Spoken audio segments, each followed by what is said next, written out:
Siyanibingelela balaleli kuzo zonke izindawo enilalele kuzo. Nani babukeli egameni lenkosi uJesu Kristu, oyinkosi nomsindisi. Siyanxusa kuzo zonke izindawo enikuzo ukuba nithathe amabhayibheli enu nilalele ivangeli lombuso wezulu.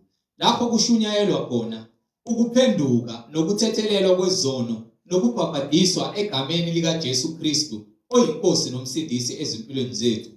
Izwi lenkosi uJesu Kristu leli olilalele njengamanje. Izwi lenkosi uJesu Kristu.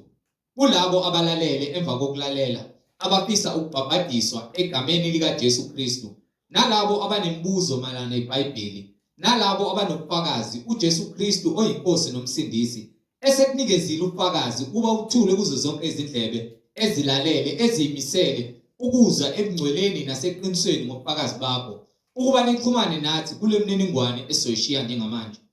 Ngizoqala nge-email address ethi izwilenkosi.ujesukristu@gmail.com, izwilenkosi.ujesukristu@gmail.com, noma my-cell phone number noma i-WhatsApp number la ningakwazi ukuxhumana nathi khona at 066 566 9245, 066 566 9245.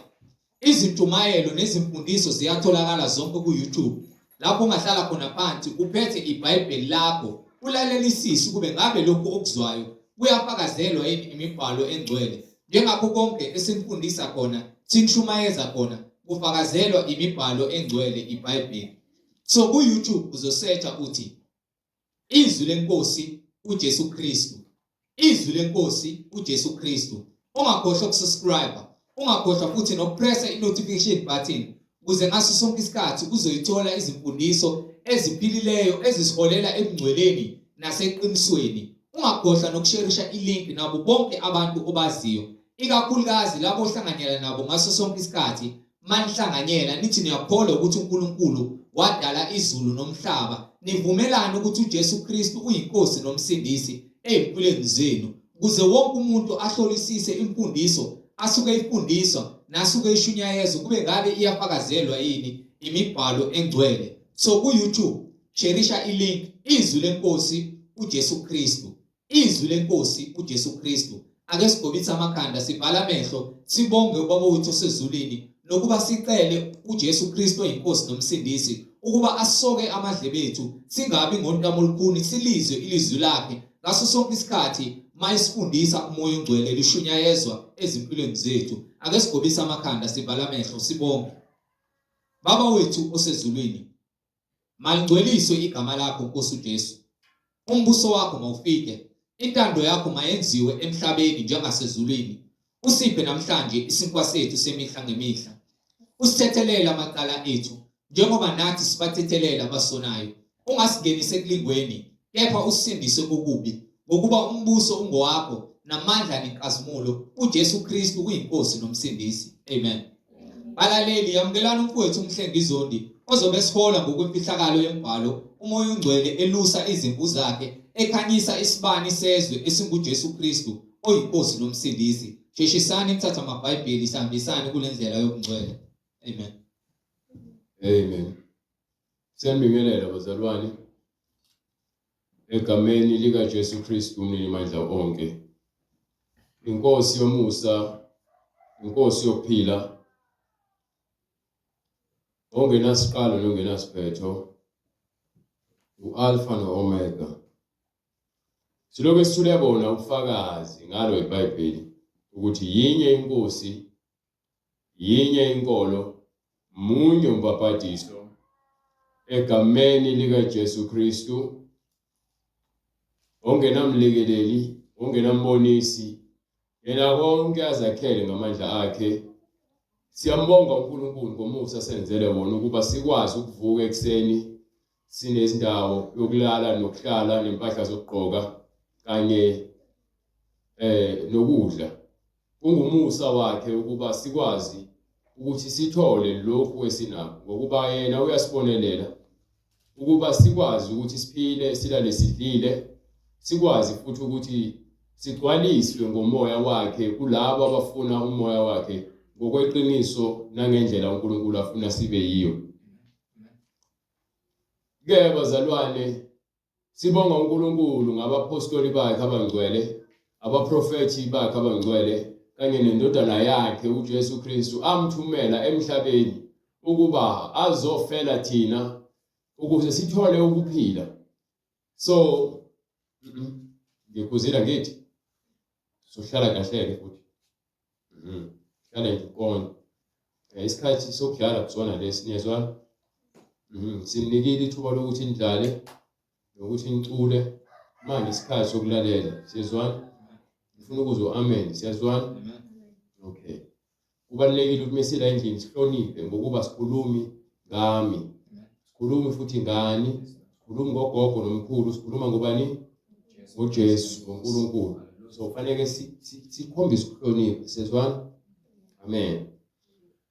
Siyambonga uNkulunkulu ngokuthi uJesu wafika emhlabeni ukuzosinika ukuphila. So ukuphila kusho ukuthi thina sesinokuqonda inhloso yokuphila emhlabeni.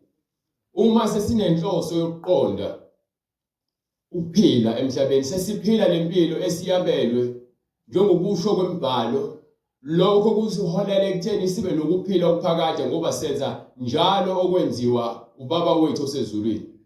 uNkulunkulu osithandile kangaka ukuba wanikela indodana yakhe yona yodwa engakaze yona engenacala, wayiletha emhlabeni ukuba izofela izono zethu. So ifele isono esikenyameni ukuze kuphile umuntu wenyama ofuna ukuphila okhonjisiwe ngoJesu. Uthi umbhalo lapha kwincwadi yesithathu kaJohane sahluko ivesi lesibili ngasekugcineni. Noma ivesi lesithathu ngasekugcineni. Incwadi yokuqala kaJohane. No. Incwadi kaJohane ngexolisa. Incwadi kaJohane sahluko 3 ivesi lesithathu ngasekugcineni.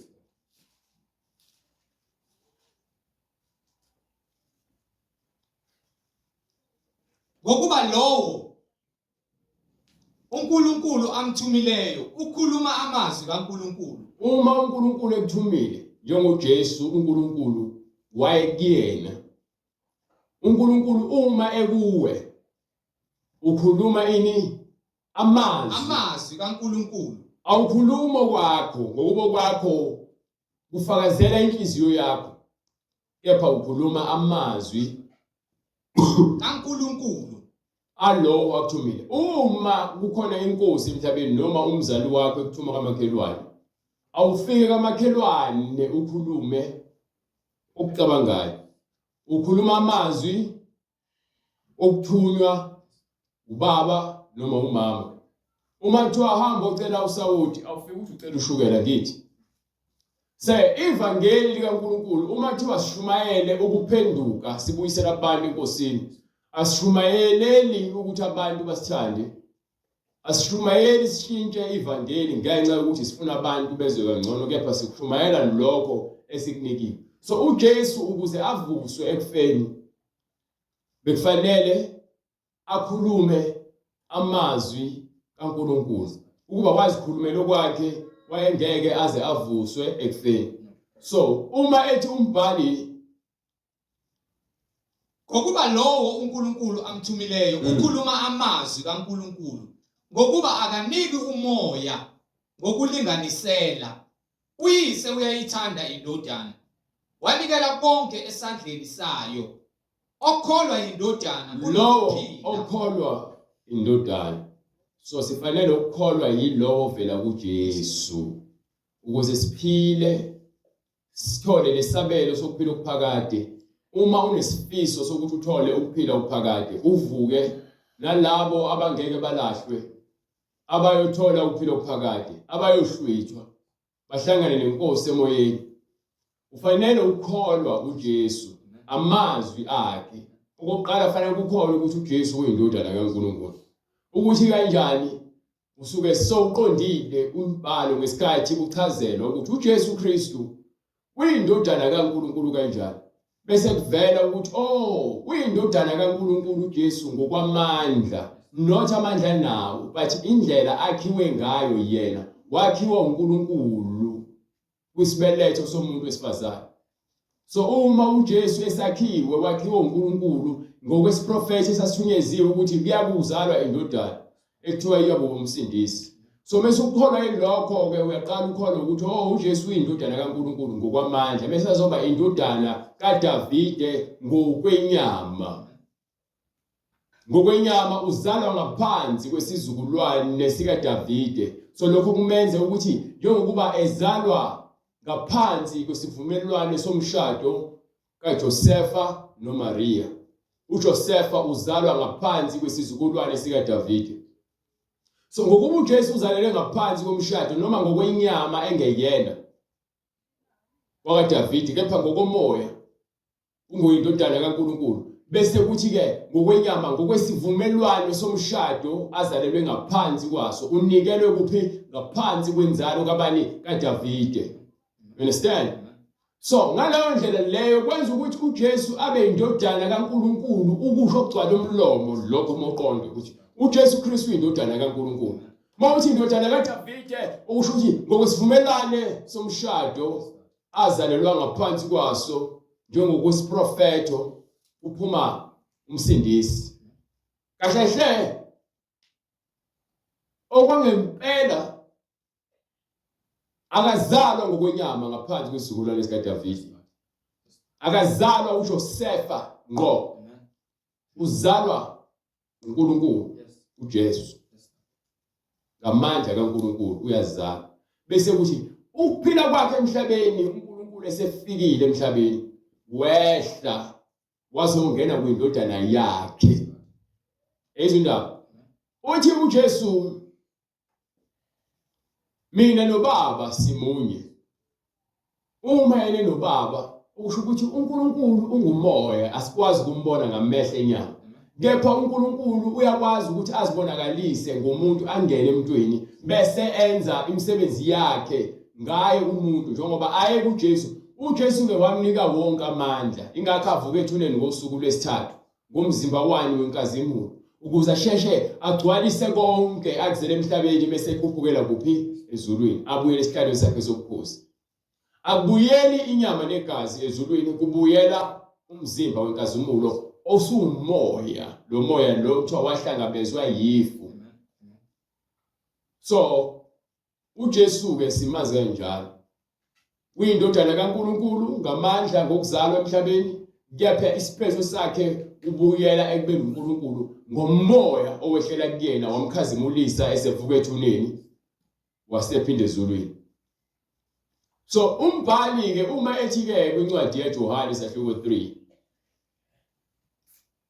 okholwa indodana unokuphila okuphakade. Lowo okholwa kuJesu unokuphila okuphakade. Kepha ongakholwa indodana kayikubona ukuphila kodwa intukuthelo kaNkulunkulu. Lo ongakholwa kuJesu intukuthelo kaNkulunkulu ulindelwe ukuthi yena abhujiswe ihlezi phezu kwakhe. Uye ulaka likaNkulunkulu ichibi lomlilo nesihogo. Uma ungakholelwa kuJesu uzibekela wena intukuthelo.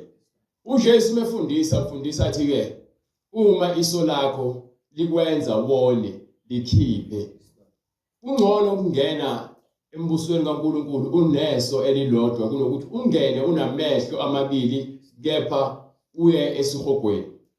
Aphinde athi uma ingalo yakho ikwenza wone inqamule.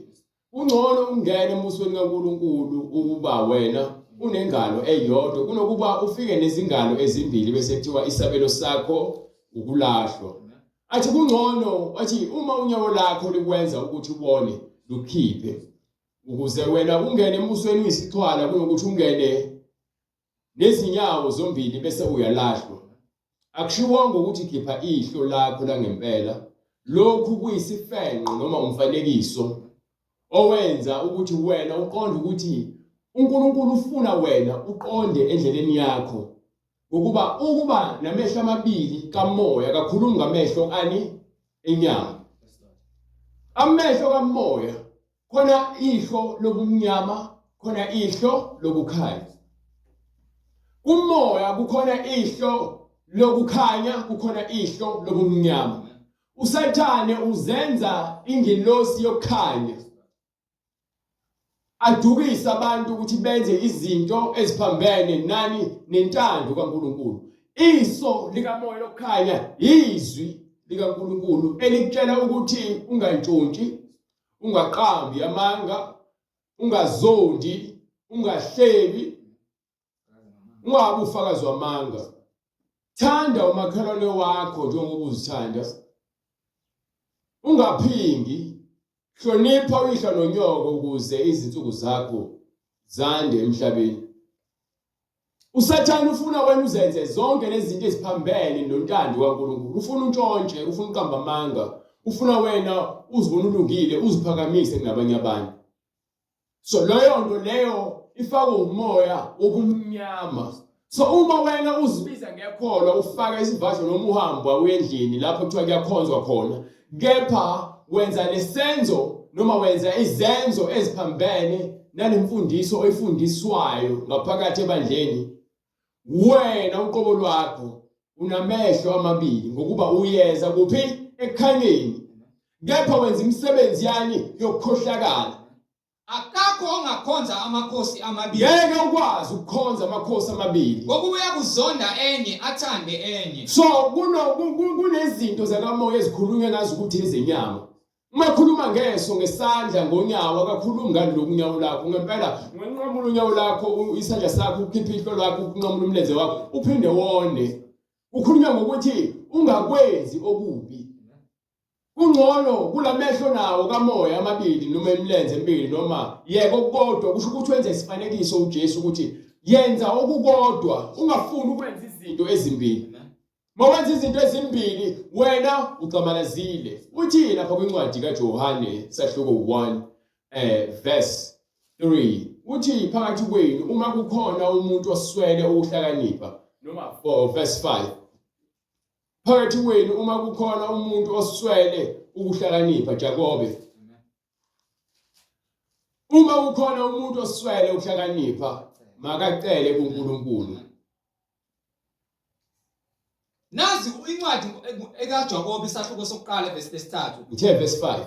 Iverse 5. Uma kukhona ocela uma ke kukhona kini oswela ukuhlakanipha, makacele kuNkulunkulu. Akacele kumhleli, makacele kuNkulunkulu. akacele kuthisha, makacele kuNkulunkulu. akacele kumfundisi, makacele kuNkulunkulu. uma kuwukuthi uswela ukuhlakanipha ungalinga ucela omunye umuntu ukuthi akuhlakanipha. Uma ukhona umuntu onokuhlakanipha acela uNkulunkulu akuvule ukuqonda ukuze noma ufundiswa kungene ukuhlakanipha kuwena. You understand?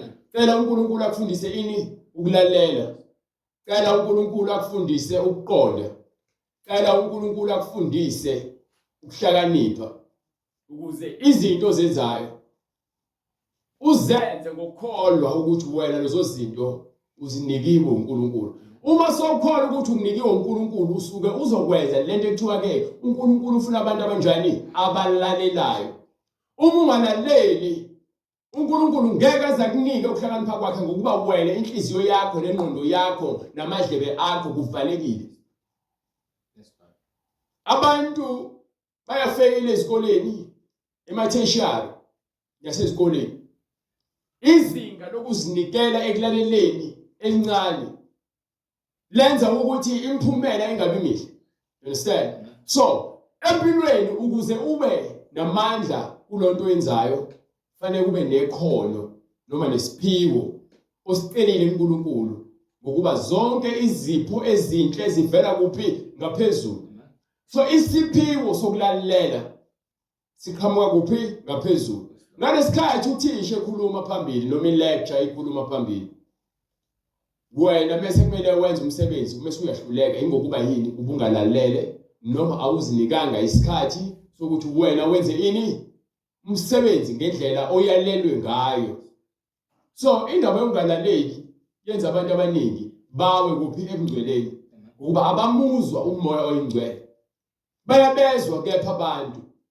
Lethi iBhayibheli kwincwadi yokuqala kaJohane sahluko 4 from verse 4 and 5 ikhuluma ngokuthi kunabantu abafundisa izimfundiso ezidukisayo zamanga.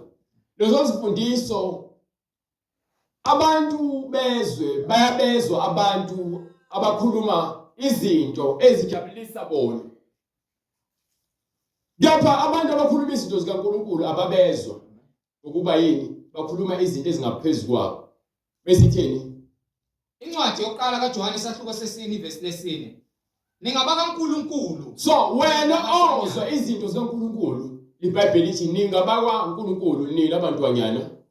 Nibahlulile. Niyabahlula labo abangezwa nalabo abeze nezimfundiso ezidukisayo. Ngokuba lo okini Ngokuba mkhulu. lobo Osesini. thina esimzwayo lo ongukhanya ukhanyisa yonke into.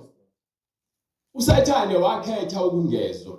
Ingakho engasayitholi indawo ngokuba yena wayeseduze noNkulunkulu. Thina besikude noNkulunkulu ngokuba wasinika umyalelo. USathane ube yinye engxenye yezingilosi kamoya. Thina sakhiwe emhlabeni, waphefumula emhlabeni, besingalazi izulu. USathane uyalazi izulu. Wazi izinto ezifihlakele thina besingazazi nezingilosi zasezulwini ezakhishwa nayo. So, thina ke sesingabantwana ngokuba sesamkele umoya okuyiwona osikhululayo emthethweni wani wesono. Bona bangabezwe. Abantu basezweni bathanda izinto ezijabulisa yini inyama yabo. You understand? Bona bangabezwe. Bona bangabezwe. Ngalokho bakhuluma okwezwe. Bakhuluma izinto zasezweni. Nezwe liyabezwa. Nezwe lizwa izinto abazikhulumayo ukuba yini umfundisi umefika ethi kuwena hayi ungaligqoka ibhluku umuntu wesifazane awunankinga uyaligqoka. Hayi ungasigobisa ufake izinzipho upende nezipho zakho. Hayi wena ubona kukuhle lokho. Hayi ungafaka amacici ubona kukuhle lokho. Hayi ungajola ukuthi nje mawezi ukwenza ngezinga leqile. uNkulunkulu akanankinga ngoba phela sibusisiwe sathethelelwa sanika umusa ngendodana kaJesu. uJesu uyasithanda. So sifanele ukuzithanda nathi emakristu. Sizikhombise ukuthi singabantwana bakaNkulunkulu. Ungaluka, ungafaka amaqhoku akho, ungafaka imigexo yakho. Aphikisane nento ebhalwe phansi. Abantu bayivume loyo ngoba yini? Abakwenyama banako kwenyama. Khona siphatha amaBhayibheli, khona abantu abangafuna amaBhayibheli. Mase kuzokwa amanye amavesi akutshela ukuthi hayi phela leli lelibhalelwa abantu baseKorinte. Ubuzo, abantu baseKorinte. Okay. Lapha ngesikhathi uMoses enika umthetho ehlanu uzothi hayi phela bakubhalela laba basehlanu. Ngicela unginike ukubhalelwa wena ngqo. Okuhambisana nawe kuyona yonke into ke eseBhayibhelini. Uthi dololo ngoba yini? Inkanuko owenyama unako kwenyama. You understand? So indaba ukuthi nithanda ukwenza izitayela emakhanda, niyapenda izinwele, nipenda imilomo, nigunda izitayela, niyadweba amakhanda. Ilokho ukuthi ke abakwenyama banaka ini? Okwenyama. Ukhazimulisa inyama yakho ezofa. Namhlanje ikhona kusasa yikho uzofa. Uzofa. Uzofa. Uma ungaphethe lutho kuJesu uzophika. Ngokuba uJesu ufuna abantu abaphethe izwi lakhe ekuyilona elizobakhanyisa. Uzokhanyiswa indlela ophila ngayo emhlabeni. Uma usebenzela uNkulunkulu uzohamba ngendlela yokukhanya. Kepha uma usebenzela uSathane uzohamba ngendlela yokukhanya. So abafundisi bamanga banithembisa amanyala, banithembise ukwangala, banithembise izinto ezingekho. Thina abantu abasindisiweyo asihlobi ngongaphandle kepha sihloba ngomuntu ongabhubhiyo, umuntu wemvelo. Ukuthobeka, uthando, ukubekezela, ukuthethelela. Ukuthobeka, uthando, ukubekezela, ukuthobeka. Ifake lento ekhanda lakho. Ukuthobeka, ukubekezela, uthando, nenhlonipho. Lezi zinto lezi uzifake ekhanda lakho. Ukubekezela. Bekezelela abanye abantu. Uthando. Uthando lusho ukuthi umuntu umekwenza kabi ubeka umthando. Ukuthobeka, funda ukuzithoba ngaphansi kwesandla sikaNkulunkulu ekuyisona esenza ukuthi thina sikwazi ukuthobelana. Bese kuba ukuthula. Funda ukuphila ngokuthula nabanye abantu. You understand? Thande umakhelwane wakho, uhloniphe. Ungaziboni uhlakaniphile noma ungcono kunabanye abantu. Funda ukuthanda. Uma ukwazi ukwenza lezi zinto lezi ungeke uzukhulume kabi ngabanye abantu. Ngeke uzibone ulungile wena kunabanye abantu. So uma ke ufundiswa imfundiso kaJesu ilento engishoyo ukuthi izithelo zikamoya incwadi yaseGalatia kufuna leBhayibheli lilaphendele ukuba lezi zinto uma ungazenzi ngeke uzubone ubuso bukaNkulunkulu. Ngizokutshela futhi ukuthi abanjani ngeBhayibheli abangeke baze bangene embusweni kaNkulunkulu. Kunendawo ekuthiwa ke isembusweni, embusweni. Umbuso kusho ukuthi umbuso kaNkulunkulu ilapho kubusa yona uNkulunkulu ngqo. So ukuze siye lapho ekubusa khona uNkulunkulu, thina fanele sikwazi ukuthi siqale lemhlabeni sibuswe izwi lakhe. Ngoba uma lingekho izwi likaNkulunkulu kithina, sizoya kanjani embusweni yakhe? Sofinyelela kanjani embusweni kaNkulunkulu? Ngoba uthi abazongena embusweni kaNkulunkulu yilabo abenza intando kaBaba osezulwini. So manje izithelo zikamoya wothando, uthando lukaNkulunkulu iliphi? Ziluthando, Izithelo zikaNkulunkulu uthando, angisho lokufeba, uthando nokujabula, nokujabula, nokuthula, ukuthula, hayi ukuthula ushe. Hayi kompetition kaNkulunkulu. No, usho ukuthula ukuthi phila ukuthula nabanye abantu makube khona ukuthula phakathi kwenu. Not ukuthi ngithulile ngifuna udwinwe ngoba ukuthulile ungakhulumi ukuthi ukuthula no. Ukuthula kusho ukumakhelwane mephila nawe ayikho ingxabano noma uzithulele uthuli ngokuthula hayi ngokwengxabano. You understand? Bese kuba yini nokubekezela, ukufunda ukuphila nabantu ubabekezelele singabantu asifani. Khona ke kwabantu kunezimo emhlabeni bese uthi ukhetha impilo yomngcwele uhlangabezana nezimo nababantu bayikho uhlangabezana nokuthi mhlamba uthola umsebenzi mhlamba unakho ukudla mhlamba unayinda ukulala mhlambe bayakuzonda mhlambe bayafuna ukubulala mhlambe bakhuluma kabi ngawe. Fanele ubekezela kusho ukuthi understand ukuthi umuntu owenza into embi uyisiwula. One, umuntu owenza into embi uyini? Uyisiwula. Isiwula kusho ukuthi ke kuyena akazi lutho. Umuntu ongazi lutho ubaphatha noma kanjani abanye abantu. Umuntu ongazi lutho nje ukhuluma noma kanjani. Hayi ukuthi ubona uyaphasa esikoleni khona okwaziyo. Umuntu ongazi lutho umuntu ongakwazi ukuphilisana nabanye abantu. So lowo muntu lowo ukhuluma kanjani noma kanjani noma nabanye abantu noma enze kanjani phakathi kwabanye abantu akazi lutho. Ukuba iBhayibheli lithi masiphile ngokuthula nabanye abantu bese nokubekezela, sifunde ukubekezelelana nobubele. So wena meqhamuka umuntu ekhombisa ungazi musa wena ufuna ukufaka upetrol emlilweni umfaka uparafini emlilweni miyeke avuthe uzovutha azacishe uzomecisha bese emva kwalokho abuyele esimweni. Ngokuba umuntu ophakeme fanele ehle, umuntu ophansi fanele aphakanyiswe nalo phakeme uzakwehliswa. So umuntu osheshe ucasuka novela ukhuluma noma kanjani ungakhulumi naye njengokufisa kwenhliziyo yakhe ukuthi ufuna kube khona udlame. Mbekezelele miyeke. Uma ukuthi nawe uyacasula suka eduze kwakhe ungasuki ngentukuthelo umshiye nje evutha uzozicishela. Nobuvi, Bese kuba ubuvi, nokukholeka, ubuvi ukuzwelana ube nozwelo nabanye abantu nokukholeka. Yabona ke indaba ukukholeka nokukholelwa ukukholeka. Phela ke kunendaba yokukholwa. Kufanele ukukholeke ukuthi wena uyakholwa ngaphandle kokugqoka isibatho, ngaphandle kokuthandaza kakhulu. Kepha makube inkambo yakho. Yabo belithi iBhayibheli uthando, ukubekezela, ukuthula, ukujabula, bese kuba ubuvi, bese kuba ukukholeka ezintweni zonke. Kubonakala ukuthi umzalwane ube usizo ngandlela zonke kwabanye abantu. Awube usizo ngemali kuphela kubantu.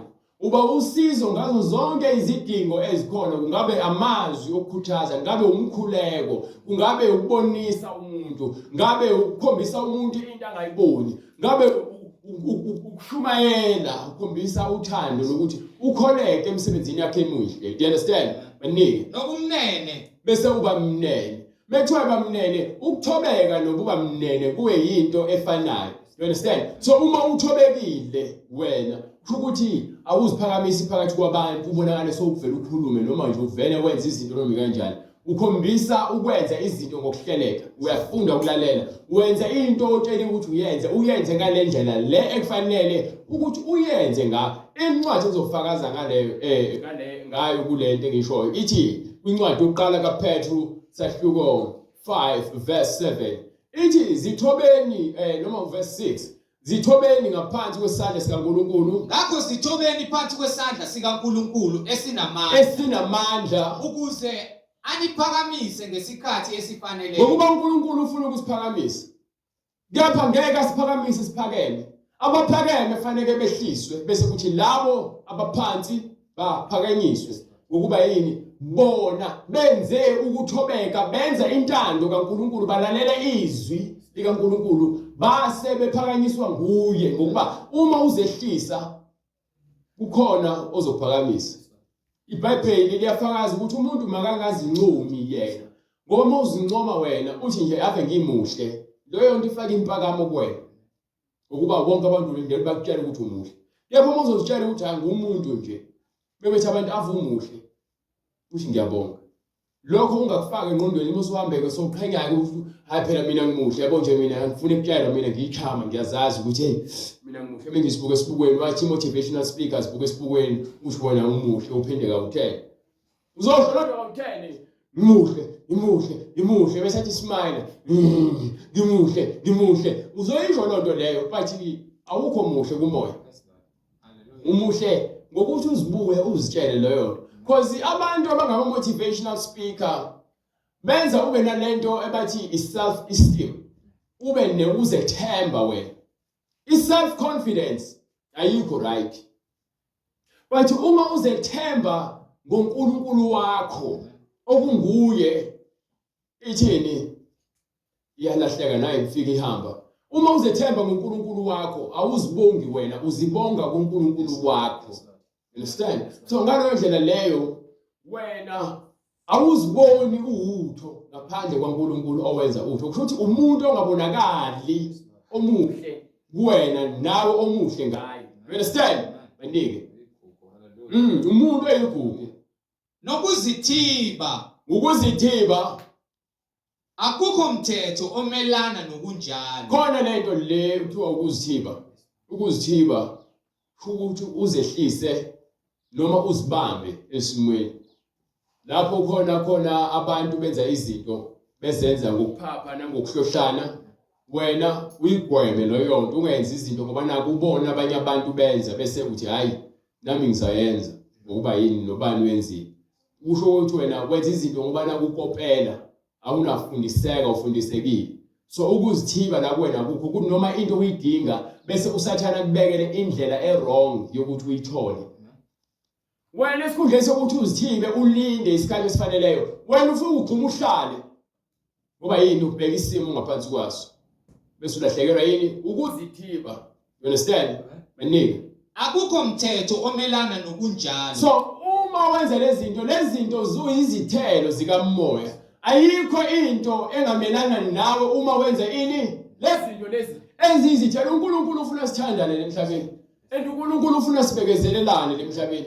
Ukuba abanye banenhlonzi, banenhliziyo ezincane, abanye banolaka, abanye banequnga, abanye banenzondo. Engapheli inzondo le ngoba yini sebevumela uSathane ukuba babuse. Kepha bese ithi incwadi ke, kepha izithelo zenyama lapha ku verse 18. Awuqala lapha ku verse 14 eqala.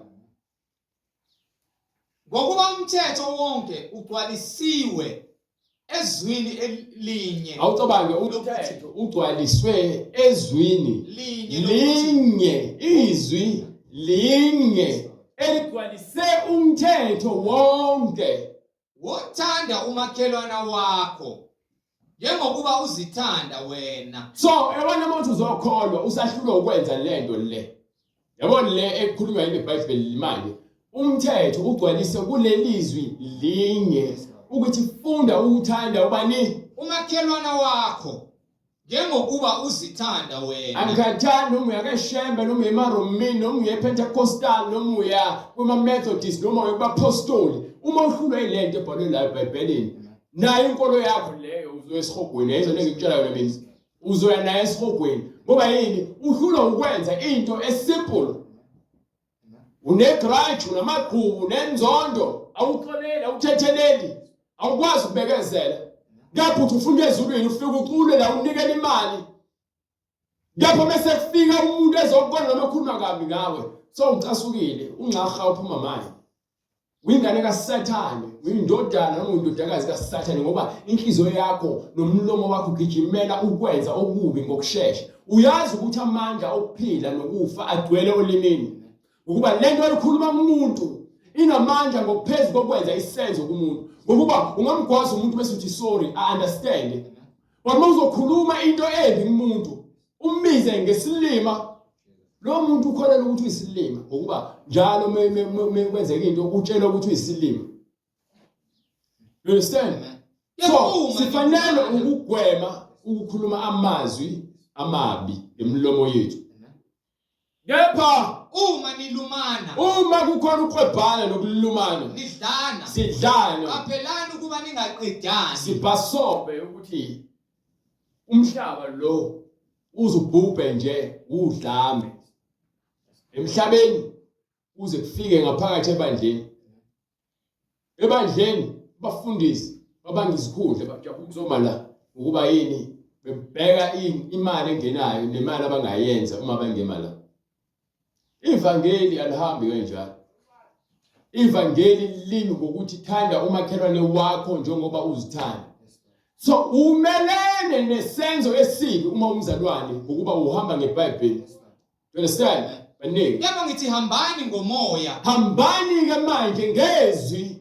Khona nikufeza izinkanuko Izwi zenyama. liyasigada ukuthi singagcwalisi izinkanuko zethu nezinhliziyo zethu ezingabakhohlisi. Ngokuba inyama ikhanuka okuphambene. Inyama izifunela izinto zobufebe, amanga, inkohliso, untshontsha, ukuzonda nokuphindisela okubi ngokubi.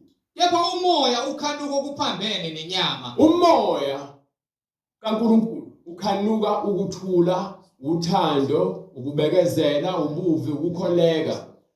Ngokuba lezi zinto ziyamelana. Ngokuba inyama nomoya kaNkulunkulu nenyama yakho nenhliziyo yakho.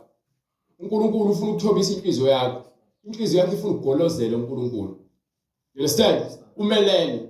Ukuze ningenzi lokho enikuthandayo. Ukuze singeze ukwenza akekho umuntu ongathanda ukwenza okuhle. Kepha isono esiphile enyameni yakho senza wena ubambezeleke ekutheni wenze okuhle ngoba nawe uyas-entertaina lesono, uyasixwalisa lesono ukuthi wena kwenzeka intando kaSathane empilweni yakho. Uyanderstand nje ukuthi wena ufuna ukutshala uyisidakwa and uthi awazi ukwenza ngani. Kepha ikhona indlela ongayenza. Yeke utshwala. Ucela uNkulunkulu akusize ukuthi angazi nje impilo ngizokwenza njani. Sengihambe rehab, ngaya ku-counseling, ngazama njena nokuthi ngiyakugwayi. Kepha manje awuyeke, ayikho into engayekeki. Kuthiwa uqala kwakho ukuhlakanipha, ukumesaba ubani. Futhi wena ngalesikhathi usadakwa ngamalengiso, usafeba ngamalengiso, usanenzondo ngamalengiso, khona uzibiza ngekholwa. Wena ubusasebenzela uSathane, phela ukuthi udidisa ngokuthi nje uye esontweni. Ngokuba utshela ukuthi wena uNkulunkulu uhlulwa ile moya lekubambile ongafuni ukuyiyeka. Ayikho into othi uyazi uzwe. Kushiwo kwathiwa lolu hlobo aluphumi ngaphandle kokuzila ukudla nokukhuleka. Uma ufuna ukukhipha lemoya yenkani nenkanuko, zila ukudla ukuze wena uqale. Ungayenzi iDaniel fasting. Ayikho iDaniel fasting eBhayibhelini. Umfundisi ethi asenze iDaniel fasting, umtshela ukuthi umfundisi uyasangana, umfundisi uyahlanya, ha umfundisi. Ngikhombisa phela iDaniel fasting la. Umtshela ukuthi kusho uhleki wathi uma wethi umfundisi ethi umtshela uyahlanya. Nebuza uba umhlengi mase umnika inamba yami. Ukuba ziningi izinhlanga neminyaka ezifika zizoma la kuma-pulpit zikhuluma umsangano abakhonjiswa uSathane. So mina ngiyakutshela umfundisi okutshela ukuthi enze iDaniel fasting uyahlanya yakizwa ngitheni ingqondo yakhe ayikho usathana uyithathile wasemfaka umoya weDaniel fasting ufundisa kanjani into ngokuze uyikhombise eBhayibhelini hayi uDaniel wadla amahlamvu yazi uDaniel engafastile wadla amahlamvu akushiwo ukuthi wezile ukudla inkosi yayifuna nje nayo nokudla kwayo wathi ngeke ngikudle ukudla kwenkosi angifuni ukuzikhubekisa wathi ke sinike izihlahla sidle izihlahla khona uzobona emva kwensuku ezu10 babonakala bebahle kunaphezulu kwalabantu laba abahlala nenkosi badle nayo baphuza iwayini wafasta kwincwadi eDaniel sahluko 9 nosahluko 10 la kuvela khona ukuthi wazile ukudla for amasonto amathathu engaphuzi kubhaliwe eBhayibhelini azangaphuze manzi azangayi adle ukudla uJesu wazile ukudla engathinti manzi engathinti kudla insuku ezu40 asididikeli ngalapho hayi sibalekela kude ngalapho kepha zo Daniel fasting niyangijima mawusuke ukufasting usike uzilile mawuzilile awuthinti lutho methiwa usukini zila umsebenzi mawuzila umsebenzi ngeke uzusebenze ungahlala nje uhambelele egcekeni ungayi kude lokuzula egcekeni ungenzi lutho abantu besebenza abantu uzile umsebenzi mawuzila ukudla uzile ngisho amanzi methiwa sino 2 days singaphuza amanzi singadli mawuthi akwenzile okuhlala ungakwenzi musu ufuna ukumixa ngendlela efuna ukwena mesizila ukudla sizila ukudla akuthintwa lutho ukuba yini sikhipha lezi nkanuko nalokafuni inyama ukuthi uthobeke ukuze wena inyama yakhe ithobeke kufanele ufunde ukuzila ukudla ukuze kuphumele emoyeni nenkani uqine emkhulekweni uzophuma ekuyekeni uzophuma ekufebeni uzophuma emangeni uzophuma ekugwayi uzophuma ekuteni umthakathi ngegama lika Jesu ukuba yini kunemoya ekumele ikhishwe kuwena ekubambile ngeke uzikhishwe yimina anginawo amandla kaJesu imisebenzi engenzayo ngiyenza ngamandla kaJesu banike yebo uma niholwa ngumoya uma siholwa uJesu aniphansi komthetho asikho ngaphansi komthetho yebo imisebenzi yenyama isobala imisebenzi yenyama yakho nenhliziyo yakho athi ke uJeremiah kwincwadi kaJeremiah sahluko 17 verse 9 uthi inhliziyo yimbi futhi ngumkhohlisi inhliziyo iyakhohlisa ngaphezulu inhliziyo ikhohlisa ngaphezulu kwakho konke inhliziyo ikhohlisa ngaphezulu kwakho konke futhi njani imbi ingakho ke bese kuthiwa ke imisebenzi yenyama bese kuyabhalwa imisebenzi yenyama yethu imisebenzi kusho ukuthi into leyo inyama eyenzayo isobala yini ubufebe akusho ukuthi umuntu esifazane ohambelana nabafana abaningi ubufebe buyakusho lokho bese phinde kusho ukuthi ke wena ungene emjolweni wahamba wayozinikela kumfana engaziwa kini walala naye wena wakipita wazala izingane engezona zomshado kuyisifebe noma ngabe wesilisa noma ngabe wesifazane ungene usivumelwane sokukhohlakala nomuntu ubufebe lokho ke umsebenzi yenyama leyo ukungcola inzondo ukubulalana abafana abathandana bodwa amantombazana athandana wodwa abantu abalala nezilwane ukungcola lokho amanyala kuyafana nako lo ngisho amanyala ukuthi umuntu esifazana asuka azomalatha uma umfundisa incithakalo leyo nokukhonza izithombe abantu ke labo abamisa izithombe emasontweni abo nasemakhaya abanezithombe odongeni ukuthi uNkulunkulu babo bathandaza kuzona nabanye bafaka amarosali anezithombe bathandaza kuona ukukhonza izithombe lokho so lezo zinto lezo azivumelekile zimsebenzi yenyama uNkulunkulu akakhonzwa ngezinto ezenziwe ngezandla nokuthakatha uthakatha ngemithi kuphela ukuthakatha nako umlomo wakho lo uhamba ukhuluma izinto ezimbi ngabanye abantu abanye ke baze bafise ngomlomo uthi ngifise ngathi angashayiswa imoto ngifise ngathi angafa angithi uyezwa kuthiwa amandla olimi amandla okuphila nokufa asolimini kuthiwa ngemlomo wethu siyadala. We understand ukuthi uNkulunkulu wathi makube khona umhlaba ngezwi lakhe kwenzeka. So nathi kunezinto esizikhulumayo yabona ngishumayela amazwi kaNkulunkulu ephenduka umuntu. Futhi ngomlomo ngidale umoya kumuntu ukuthi akwazi ukuthi ashintshe impilo yakhe ngaphandle ukuthi ngimforce noma ngimphoqe ukuthi enze into efuna uNkulunkulu. So lokho kukhombisa ukuthi ngempela umuntu uyakwazi ukuthakatha ngomlomo. You understand? Nobutha ukuba izitha nabantu ukuthi njalo wena ufuna abantu ozongathandani nabo noma uzongazwani nabo khona lo ngayikhona ngoba unezitha uhamba uboleka izimali zabantu uhamba uqasha ubaleka ngoba yini wena awuzwani ukuhamba eqinisweni.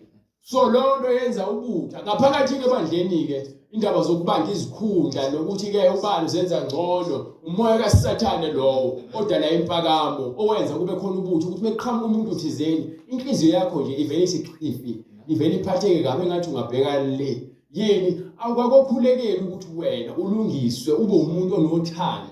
Uthando aliqaliwe ukuthi hayi fanele ube nothando ugcine la iba nothando uze kube sekupheleni kokuphila kwakho.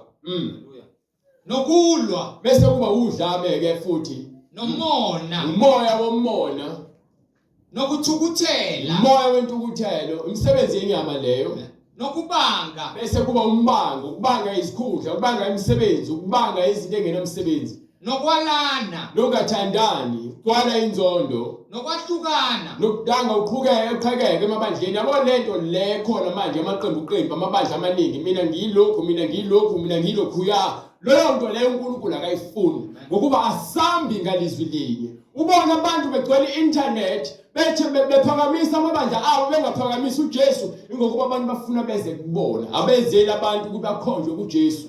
You understand?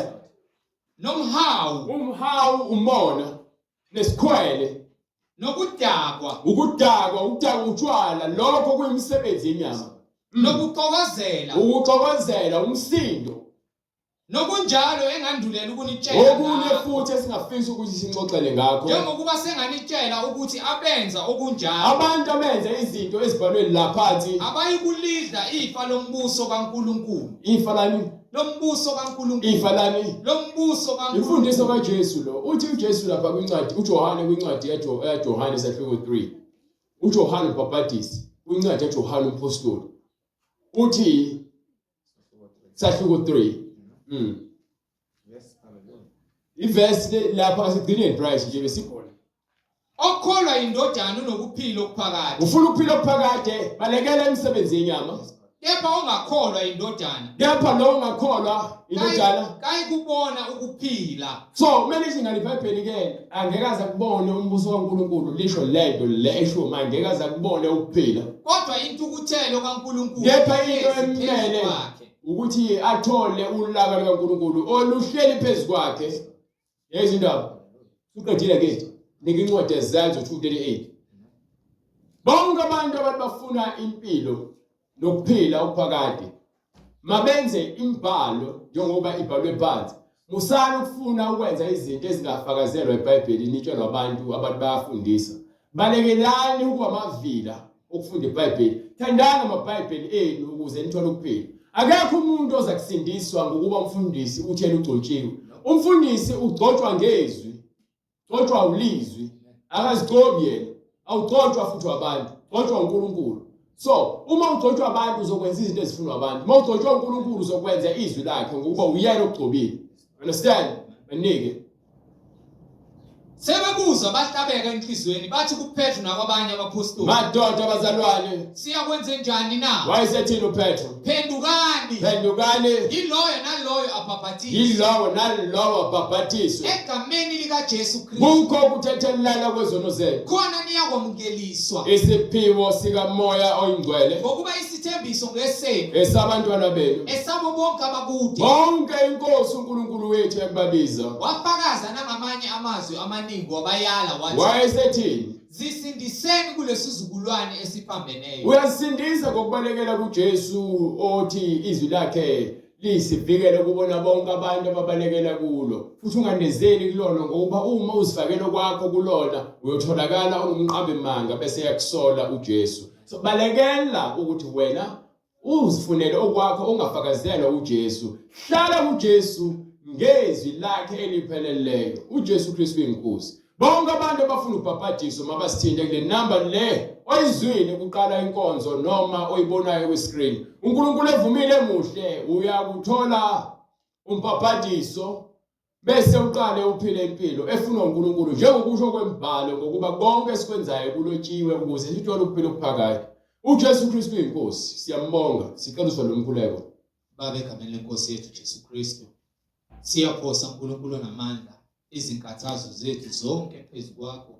Sinikele imiqondo yethu Nkosi edwanguzayo. Siyacela uNkulunkulu namandla ngokuba ukuthula kuza kuvela ngawe Nkosi uJesu Kristu, othe ukuthula kwakho usinika khona singabantwana bakho. Siyakhuleka Nkosi ukuthi kungagcini nakithi kuphela kodwa kubo bonke abantu abazwayo izwi eliphilileyo eliholwa nguwe Moya Oyingcwele, ukuba ukuthula kwakho kwehlele kuyo yonke imiphefumulo Nkosi engenakho ukuthula, ngokuba wena Nkosi uJesu Kristu ukhululile ukuthula, ukuba abantu babe nakho ukuthula, babe nakho ukuqiqime okungukuphila egameni lika Jesu Kristu oyinkosi nomsindisi. Thatha udumo nenkazimulo Baba wethu usezulwini, egameni lakhe elihle Nkosi uJesu manje naphakade. Amen. Amen.